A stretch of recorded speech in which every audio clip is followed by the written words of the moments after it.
ஒரு டிஃப்ரெண்டான பம்பை பத்தி தான் நான் இன்னைக்கு சொல்ல போறேன். இந்த பம்ப் என்ன யூஸ்க்குன்னு பாத்தீங்கன்னா, இது வந்து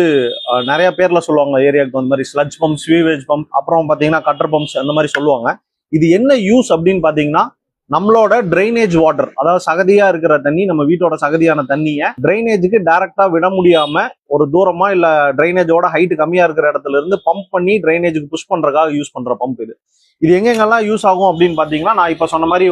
ஒரு சில வீட்டுல டிரைனேஜோட ஹைட் கம்மியா இருக்கிற மாதிரி இருந்ததுன்னா அவங்க வந்து ஒரு சம்ப் மாதிரி கட்டி அவங்களோட waste, bathroom waste, kitchen waste எல்லாமே உள்ள போற மாதிரி வச்சு அங்கிருந்து டிரைனேஜுக்கு பம்ப் பண்ற மாதிரி இடத்துக்கு யூஸ் பண்ற பம்ப். ஒரு சில இடத்துல பாத்தீங்கன்னா கல்யாண மண்டபத்துல பெரிய சம்பா கட்டியிருப்பாங்க, வேஸ்ட் ஃபுல்லா ஒரு இடத்துல கலெக்ட் ஆகி அந்த ஃபங்க்ஷன் முடிஞ்சதுக்கு அப்புறம் அங்கிருந்து பம்ப் பண்ணி டிரைனேஜுக்கு புஷ் பண்ணுவாங்க.